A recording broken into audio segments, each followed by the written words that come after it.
Hello students, আশা করি তোমরা সবাই ভালো আছো। তোমাদের সাথে মাঝে অনেকদিন কথা হয়নি। তো চুয়েটে আজকে তোমার হচ্ছে 9 তারিখ, 9 এপ্রিল ফার্স্ট কলে অনেকে রিপোর্ট করেছে। তো এই বিষয়ে মূলত এই ভিডিওতে কিছু কথা বলা হবে। তো মূল আলোচনায় আসা যাক। আজকে মোট উপস্থিতি যেটা ছিল, যেটা তোমার হচ্ছে অফিসিয়াল ওয়েবসাইটে যেটা নোটিশ দিচ্ছে, সে অনুযায়ী দেখা যাচ্ছে যে 546 জন রিপোর্ট করছে। এখানে রিপোর্ট মানে টাকা পে করছে প্লাস পে করেনি, এটা মিলে। তো অনেকে রিপোর্ট করে গেছে, হয়তোবা সাবজেক্ট দেখবে যে সাবজেক্টটা যদি তোমার হচ্ছে তার পছন্দসই আসে তাহলে সে পে করবে। তো এক্সপেক্ট করা যায় যে সবাই পে করবে। তো সেই ক্ষেত্রে টোটাল সিট তোমার হচ্ছে 920 আর্কিটেকচার সহ। তো সেই ক্ষেত্রে তুমি ক্যালকুলেশন করে দেখো যে কতগুলো সিট ফাঁকা আছে। তো এখন আসো যে আমাদের যে বিষয়টা মূল, যে ত্রিপলি ত্রিপলিতে তোমাদেরকে বলা হয়েছিল যে এই সাবজেক্টটা 750 থেকে 800 র্যাঙ্ক পর্যন্ত যারা আসো তারা সেফ।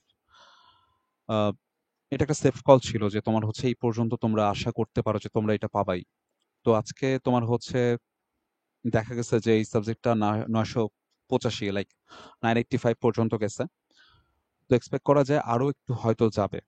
ঠিক আছে, এখানে হয়তো বলার কারণ হচ্ছে আহ, এটা একদমই তোমার হচ্ছে শেষের দিকের কল। আর ত্রিপলি ইউজুয়ালি যারা ভর্তি হয়েছে ঢাকা ইউনিভার্সিটি বা আইইউটি ছাড়া তারা ছাড়বে, এটা আসলে খুবই টাফ বলাটা। তো এই জন্য 985 ওই 19-20 করে হয়তো বা 1000 পর্যন্ত যেতে পারে। সিএসসির ক্ষেত্রে তোমাদেরকে বলা হয়েছিল যে সিএসসি সাবজেক্টটা 1100 আর ম্যাক্স 1200 পর্যন্ত যেতে পারে।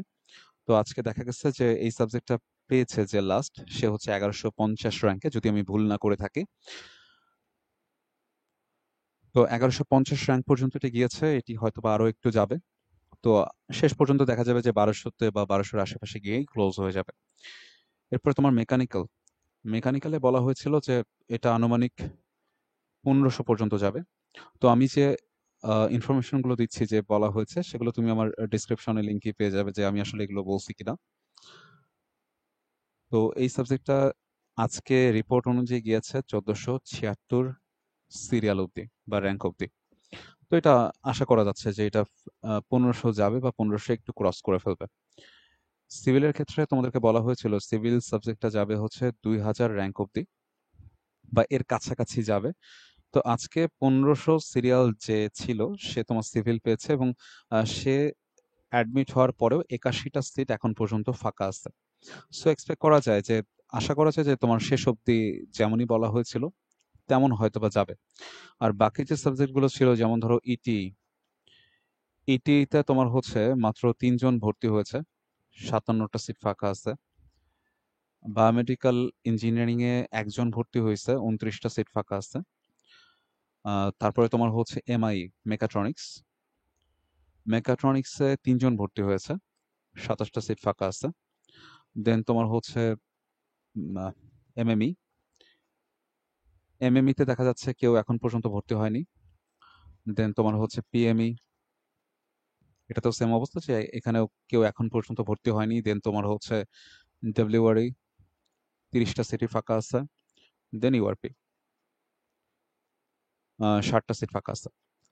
তো এই হচ্ছে তোমাদের ফার্স্ট কলের পরে যারা রিপোর্ট করছে সেই নিয়ে নোটিশ যেটা দিয়েছিল আর কি। তো যাদের সাবজেক্ট আসলে ম্যাটার করে না তারা তোমার হচ্ছে যে কোনো সাবজেক্টে ভর্তি হইতে পারো, এটা তোমাদেরকে বলা হয়েছে। বাট যাদের কাছে সাবজেক্ট ম্যাটার করে প্লাস অপশন ওপেন আছে, যে বেশ কিছু ভার্সিটিতে তোমার হচ্ছে র্যাঙ্ক এসেছে এবং বেশ ভালো র্যাঙ্ক, তুমি সাবজেক্টটাকে প্রিফার করো। ঠিক আছে, সাবজেক্টটাকে প্রিফার করো, লোকেশন নিয়ে চিন্তা করো। আর বিভিন্ন ইউনিভার্সিটি অ্যালোকেশন নিয়ে আসলে যারা প্রশ্ন করতেছে তাদের কোনো প্রশ্নের উত্তর আপাতত দেওয়া হচ্ছে না, এর একটাই কারণ যে অ্যালোকেশনের যা বলার আমি ভিডিওতে বলে দিচ্ছি।